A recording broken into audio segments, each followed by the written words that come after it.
What's up, guys, and welcome back to my channel. I'm Brandon Smith, and thanks so much for joining me again today. Today's case is a very special one for me for many different reasons. First off, it's another Canadian case, and as we all know by now, I am a proud Canadian. Secondly, in terms of my personal all-time pantheon of unsolved cases, I would probably put this in my top 5.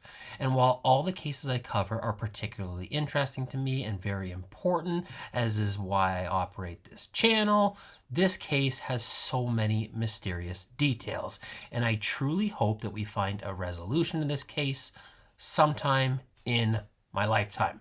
And with that objective in mind, allow me to do my small part and bring more attention to this case. The day is Saturday, February 2nd, 2008.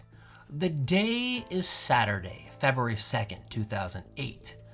The day is Saturday, February 2nd, 2008. It's Groundhog's Day. You get it? That's why I said it a bunch of times. Anyways. The song Low by rapper Flo Rida is #1 on the Billboard charts. The movie Meet the Spartans, starring Sean Maguire, Carmen Electra, Ken DeVitian, and Kevin Sorbo, is #1 at the box office. And tomorrow, Eli Manning and the New York Giants will end Tom Brady's perfect season by winning Super Bowl 42, 17-14 in Glendale, Arizona. 2,500 kilometers north and a country away, in Saanich, British Columbia, real estate agent Lindsay Buziak is preparing some paperwork on the trunk of her car as she readies herself to show a property. Two well-dressed individuals, a man and a woman, approach. The three shake hands just outside of the $1 million home, and Lindsay leads them into the vacant abode.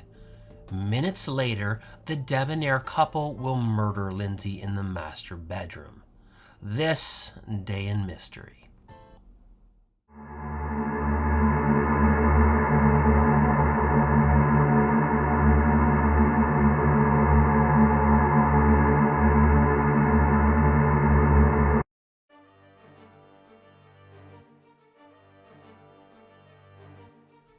Saturday, February 2nd, 2008 in Saanich, British Columbia is a clear, moderate day. Rain threatens the next week, but today the clouds are fantastic. The temperature hovers just above freezing with a daytime high of 4 degrees Celsius. Lindsay Buziak is an enterprising dynamo. At just 24 years old, she is the youngest real estate agent at the Remax brokerage where she works. Described by family, friends, and colleagues alike as popular and caring, Lindsay is on the fast track to success. But it's not all work and no play for the young broker. Lindsay has been in a relationship with Jason Zalo, a fellow real estate agent, for just over a year. Jason is part of a prominent and wealthy family in neighboring Victoria, British Columbia, that also deal in the home sales industry. The two young real estate magnates seem poised to broker a deal of their own in the marriage department soon. It is a Saturday afternoon, and Lindsay finds herself in front of a large home on D'Souza Place, a small cul-de-sac containing just 4 houses. The genesis for her being here today started about a week ago. On January 29th, 2008, Lindsay receives a call on her personal cell phone from a woman who told Buziak that she and her husband are urgently looking to buy a home and have a $1 million budget to do so. Buziak is unnerved by the woman's foreign accent. She can't place its origin and suspects that the woman may be faking the affect. Additionally, Lindsay is relatively new in her employ and can't understand how or why the woman would be calling her on her personal cell phone and not her office number, the traditional number which is marketed throughout the Victoria area. The woman explains that a previous client of Buziak's had passed it on to her. After speaking with the woman, Lindsay still can't shake the feeling that something about her is off, a sentiment that she echoes in later conversations with her father, Jeff Buziak, and boyfriend, Jason Zalo. Her father, like any protective custodian, tells her to trust her gut and disengage from any future communication. Her boyfriend, on the other hand, is more dismissive and encourages Buziak to take on the client because of the high commission she would receive from the $1 million sale.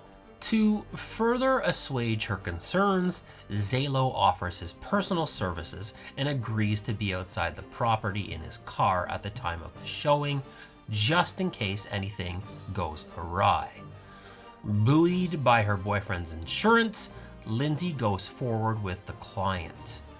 In further discussion, the curious woman imparts her real estate demands. She requires a new build with at least 3 bedrooms and 3 bathrooms, a large master bedroom, housekeeper quarters with a separate entrance, and no more than 15 to 20 minutes outside of Greater Victoria.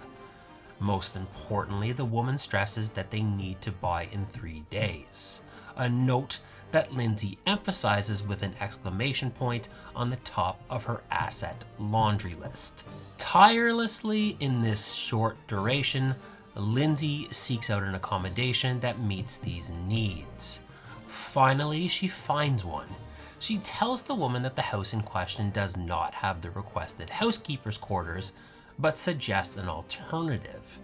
The foreign woman is amenable to the substitution and agrees that she and her husband will meet Lindsay at 1702 D'Souza Place on February 2nd to view the property. On that day, however, the plan changes. At 2:12 p.m., Lindsay speaks to the exotic woman's husband. The man tells her that his wife will not be able to make the showing and that he alone will be meeting Lindsay at the location later that day. At 3:39 p.m., Lindsay meets with her boyfriend, Jason Zalo, at a restaurant called Sauce for a late lunch. At 4:24 p.m., Jason pays the bill and the two depart separately from the restaurant in their own vehicles. It is believed that Lindsay goes home to change clothes before the viewing. Jason travels to an auto shop called SHC to pick up a business associate named Cohen Oatman. As confirmed by CCTV, he arrives precisely at 4:29 p.m. Across town, witnesses see a dark-haired man in a long coat and a blonde-haired woman with a distinctly patterned dress walking into the D'Souza Place cul-de-sac. Despite suggesting that he would come alone, witnesses see 2 people shake hands with Lindsay Buziak outside of the residence at 5:25 p.m. Lindsay accesses the house's real estate lockbox at 5:29 p.m. and the 3 enter house number 1702. Despite telling Lindsay that he would be there at the time of the showing, Jason is running late, and CCTV captures him leaving the car place at 5:33 p.m. With Jason now en route, the showing at the D'Souza home is ongoing, and at 5:38 p.m., the trio make their way to the large master bedroom at the top of the stairs. At 5:40 p.m., as Lindsay advances towards the large windows of the palatial master suite, the strangers attack. They strike with impunity and fury, and the young, unsuspecting real estate agent is no match for their wrath. She succumbs to her injuries and slumps against the corner wall of the vacant bedroom.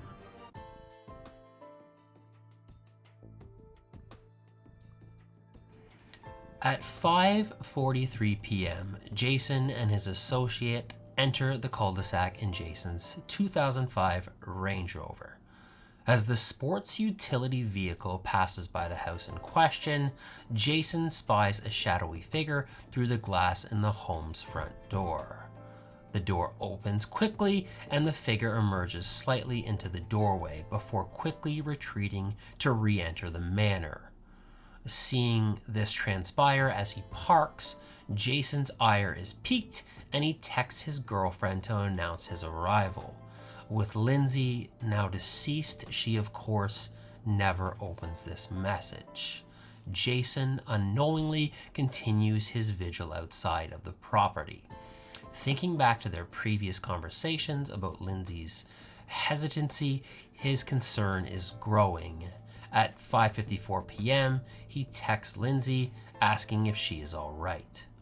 Zalo, waging an internal war between being an interfering boyfriend and a forceful protector, moves his car away from the property to a side street called Torquay for a different vantage point. Still seeing nothing from this angle that would soothe his growing discomfort, he can no longer pacify his worry. He and Cohen abandon the vehicle and progress to the home's front door. The two find the door locked. Jason rings the doorbell over and over again, but hears nothing inside. He peers through the mottled glass of the front door and sees Lindsay's discarded shoes, but nobody in activity. With the door unyielding and his concern at a crescendo, Jason calls 911 at 6:05 p.m. While waiting for police services to arrive, Cohen has an idea. He skirts the perimeter of the property and gains access to the home's backyard through a series of loose panels in the fence. The rear door is wide open and Cohen gains access to the dwelling. He runs through the property and unlocks the front door, and with Jason now finally inside the residence, he makes a beeline for the stairs and bounds towards the bedrooms above. With all of the horror one can imagine, he finds his now deceased love murdered on the floor. He yells for his associate downstairs, and Cohen joins him in the epicenter of the awfulness. At 6:11 p.m., Jason calls 911 again, this time to report the murder of his girlfriend.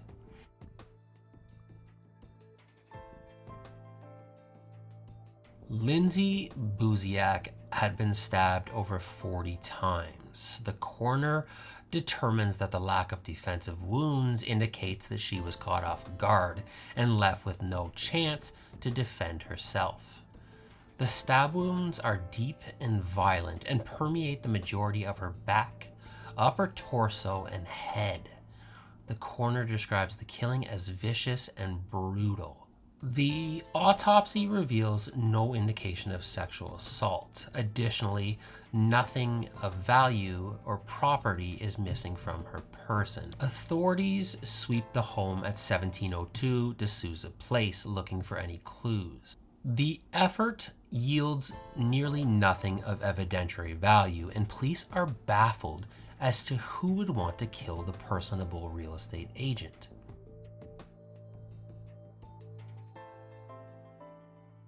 Police interview witnesses from the surrounding area. They describe the two people seen with Lindsay Buziak outside of the home just minutes before her murder to the police.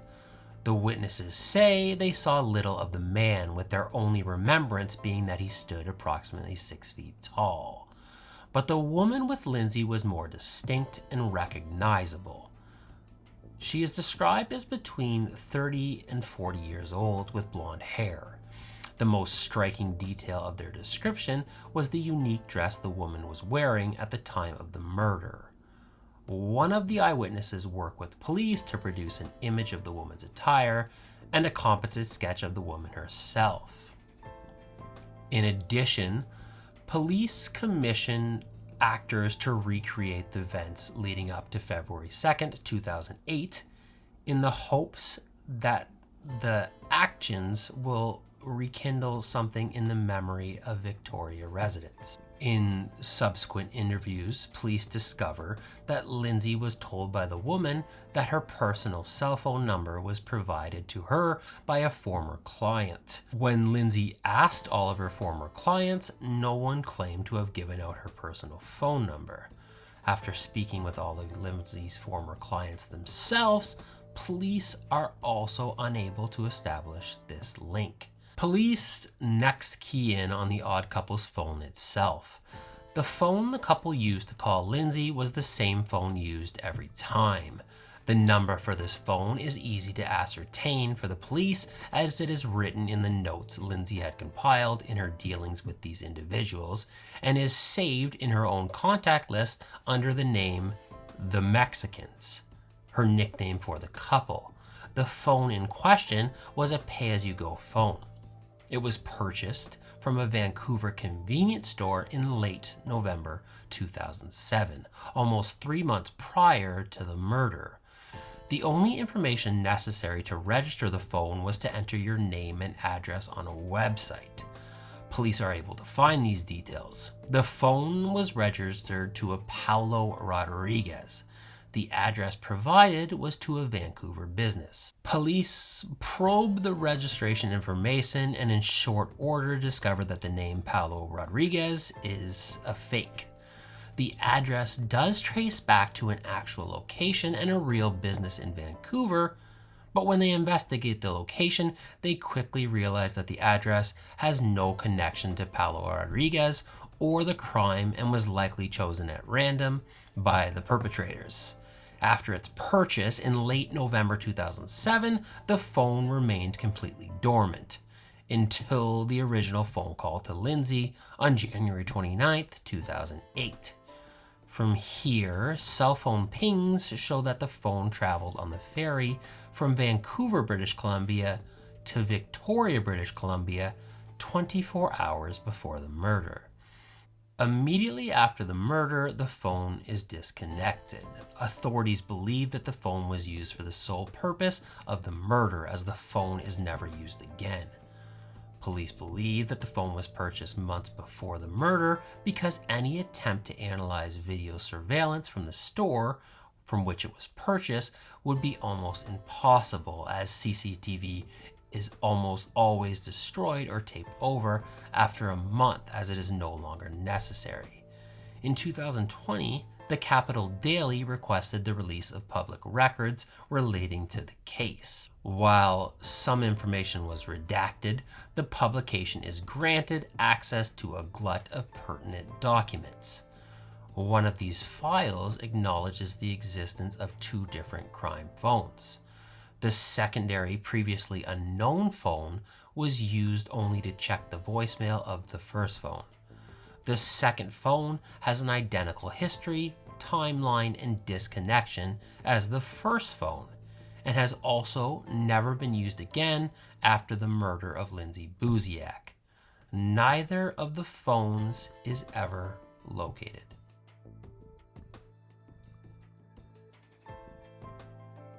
With police at a loss as to whom would want to end the life of, by all accounts, such a gentle and helpful soul, they dig into the biography of Lindsay Buziak.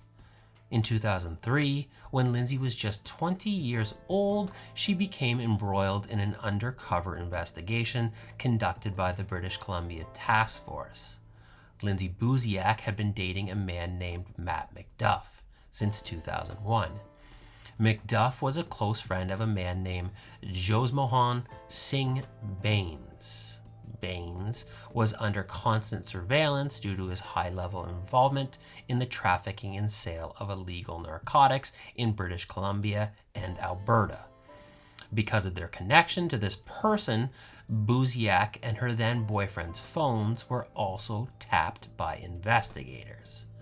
During these wiretaps, law enforcement uncovered information that led to the BC legislature raids of 2003. The police explored a connection between the legislature raids and her murder. The notion was ultimately dismissed because Buziak individually was never known to be involved in drug use or trafficking.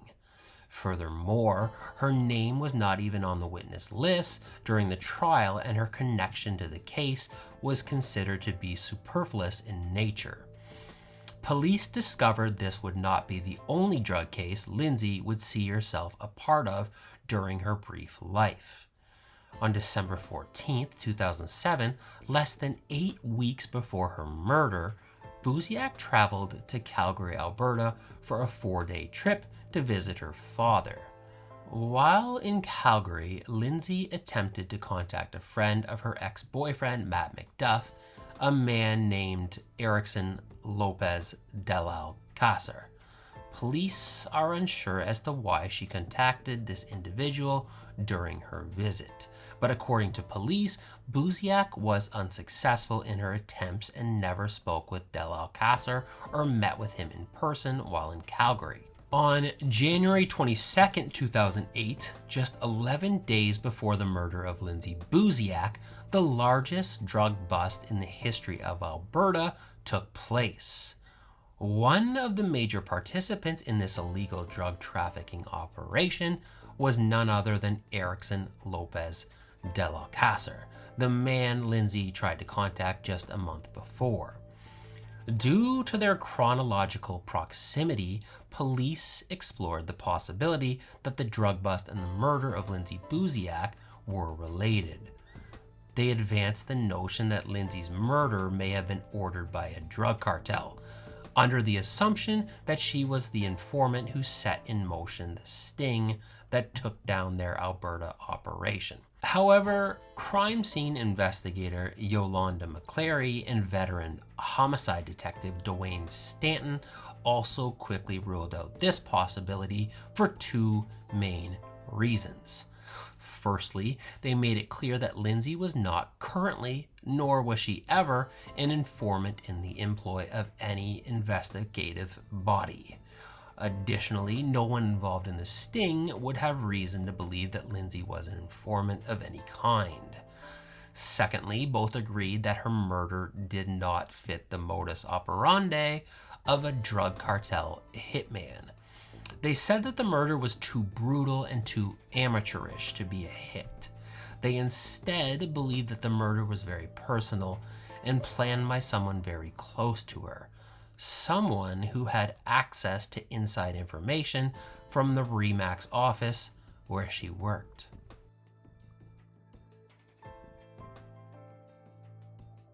One such person who would have access to this inside information would be Jason Zalo's mother, Shirley Zalo. Shirley Zalo also works in the real estate business and is very well connected in the British Columbia housing sphere. In fact, De Souza Place, the cul-de-sac where Lindsay was murdered, is named after real estate developer Joe De Souza, a close personal friend and business associate of none other than Shirley Zalo. More startling, De Souza, by his own account, was at the assassination site just hours before the murder. According to friends and family, before her untimely demise, Lindsay often complained about Shirley's overbearing ways.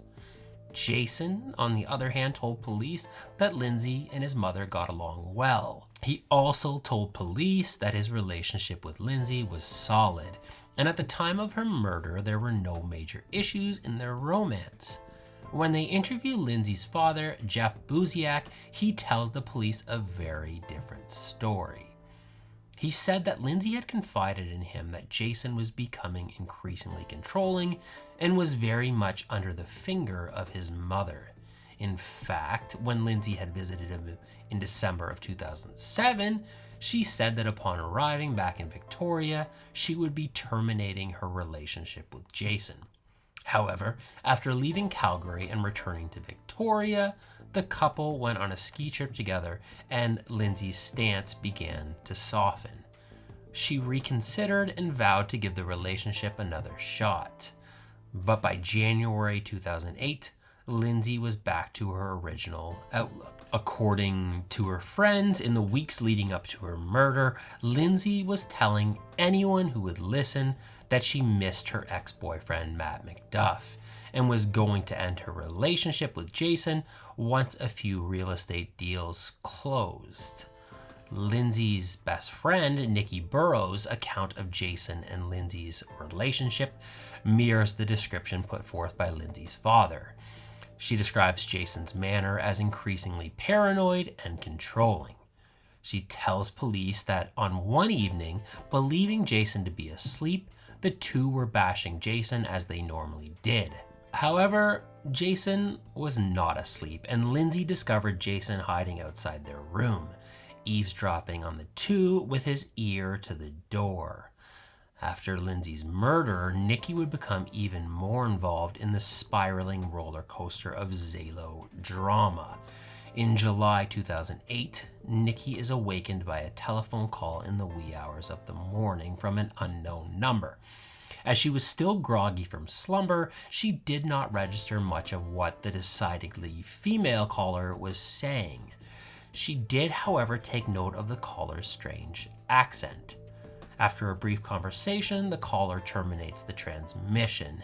Now, coming to her senses, she remembers that Lindsay had reported that her unidentified client also had an odd accent. Now, fully alert and terrified, she calls the number back, but no one answers. She keeps calling, and after an approximate 20 to 30 attempts, someone finally answers. The person on the other end of the line is Shirley Zalo.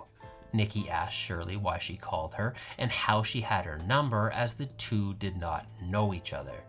Shirley replied that she meant to call another Nikki and that she didn't know why her number was in her contact list, but presumed that her son Jason must have added it.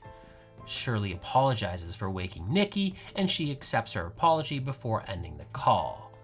But after the conversation, Nikki is overwhelmed by the sensation that Shirley's explanation just doesn't make sense.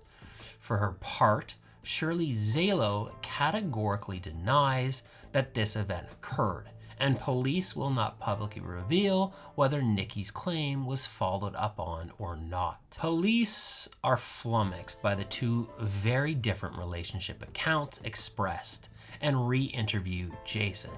They ask him to take a polygraph test, and Jason agrees. Authorities say that Jason passed the lie detector and has been unwaveringly cooperative in their investigation. In a now very controversial and contentious address in 2011, police announced that they have ruled out Jason Zalo and Shirley Zalo as potential suspects in the murder of Lindsay Buziak.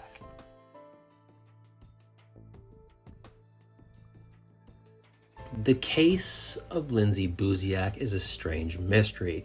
We know who the killers are, but we don't know their identity. The relative level of premeditation makes it certain that this was not a capricious killing.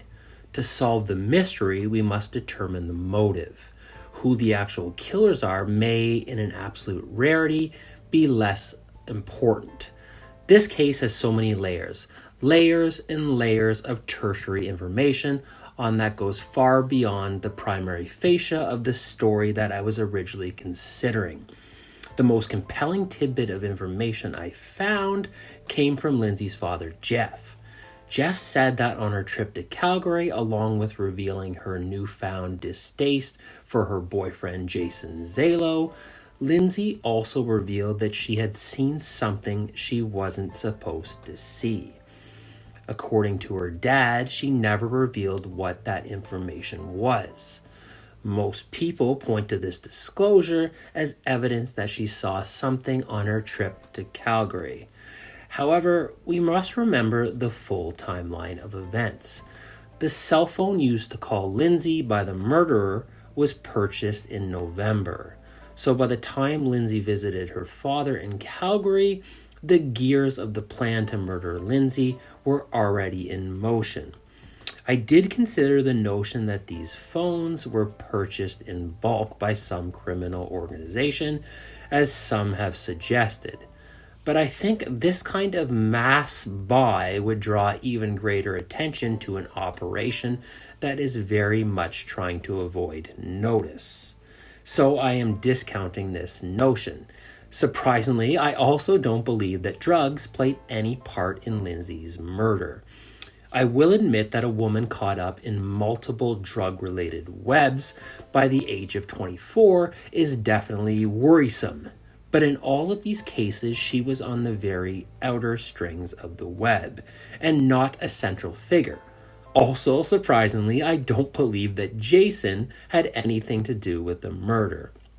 People believe that he pushed Lindsay into the sale that ultimately led to her death. They also think it was suspicious that he was late to the showing and immediately upon entrance to the home, ran directly to the room where Lindsay had been murdered. And I agree, all of these details could definitely be considered suspicious. However, I don't believe Jason was so much a cold-blooded killer as he was a greedy, apathetic, fluky louse.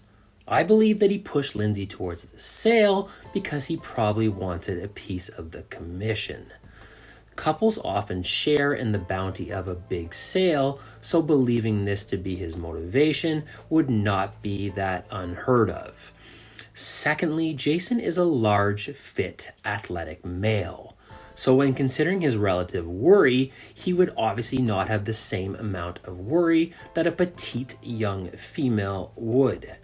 As such, for me, his lackadaisical behavior on February 2nd, 2008 corresponds to his concern. Finally, when he made a beeline for the upstairs bedroom, he may not have already known that a crime had taken place there so much as he just guessed. Even more, responding to a murder you were responsible for in front of a witness in this manner would make you look even more guilty, don't you think? I know TV shows always say there is no such thing as a coincidence, and it's become a popular rally cry for the skeptical. But in reality, there is such a thing as coincidence. Look up Robert Lincoln, look up Mark Twain, look up Violet Jessup, Thomas Jefferson, or John Adams. These are historical examples of unbelievable coincidences. Seriously. Look them up. They're really incredible. It's amazing. But I digress. For all we know, Jason Zalo watched a movie the night before that involved someone being murdered in an upstairs bedroom.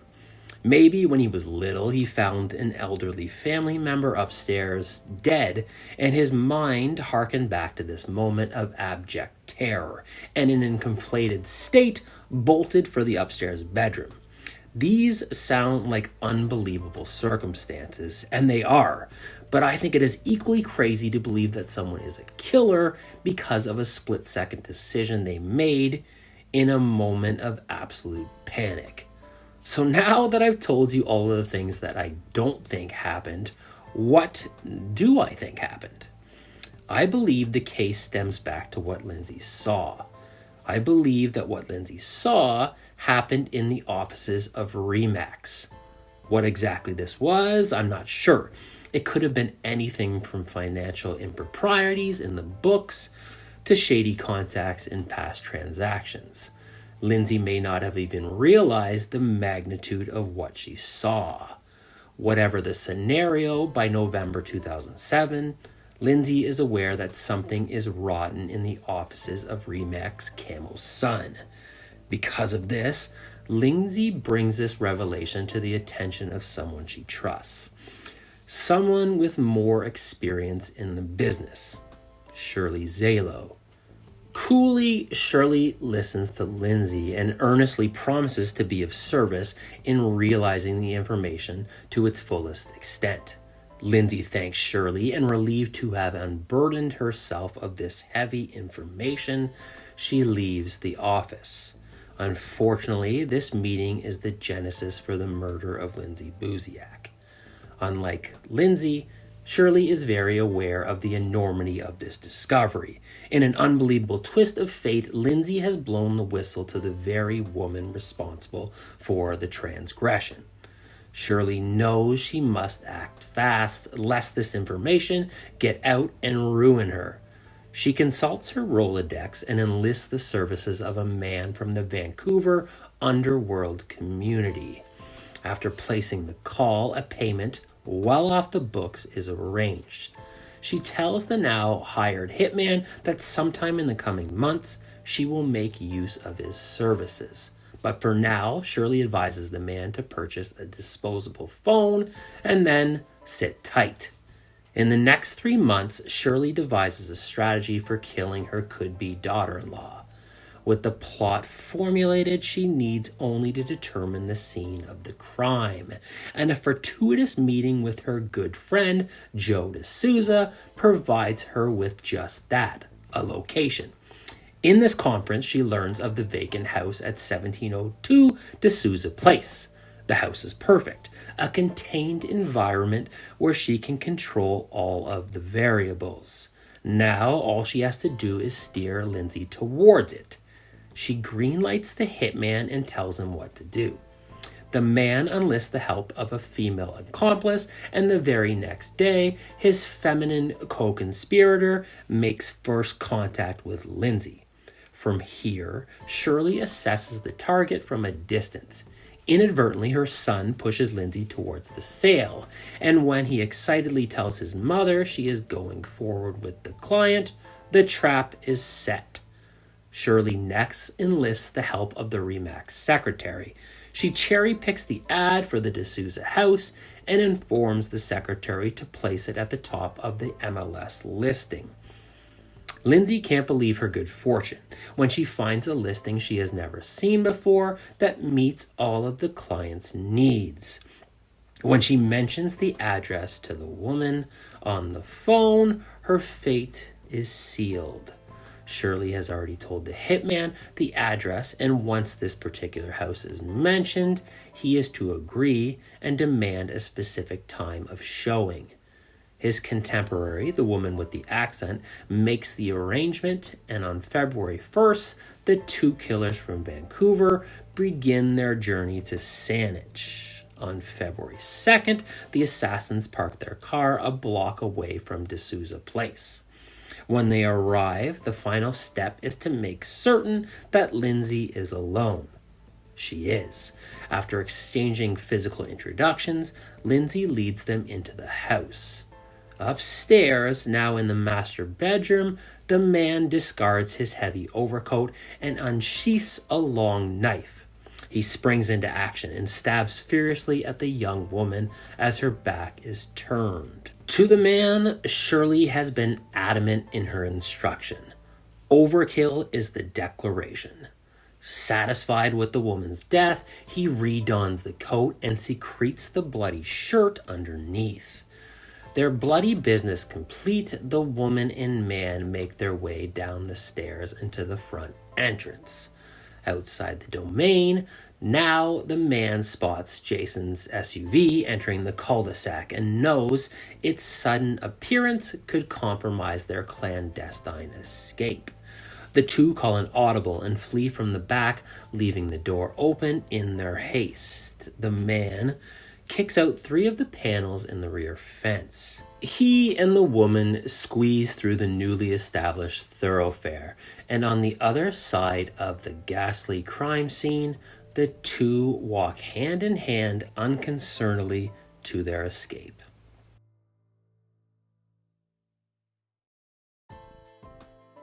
In the years since the murder of Lindsay Buziak, Jeff Buziak has been an unrelenting force in solving the familial mystery that rocked his world. Appearing on national media outlets and even American programs such as the Dr. Phil Show, Jeff has brought international regard to the mystery of who killed his daughter, Lindsay Buziak.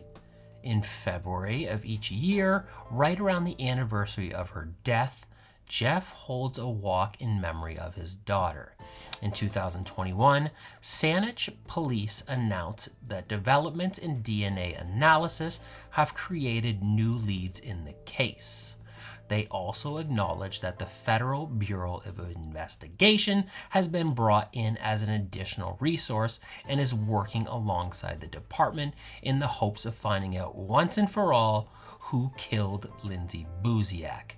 A $100,000 reward is being offered in this case. Thank you so much for listening to the case of Lindsay Buziak. Please be sure to like and subscribe. Just before I go, one quick thing. You are a wonderful individual who is capable of good. If you are struggling right now for any reason, please remember that we are all in this together. And you, my friend, are here for a reason. Please be kind to yourself and everyone you come in contact with. I'm Brandon Smith, and I'll see you next time.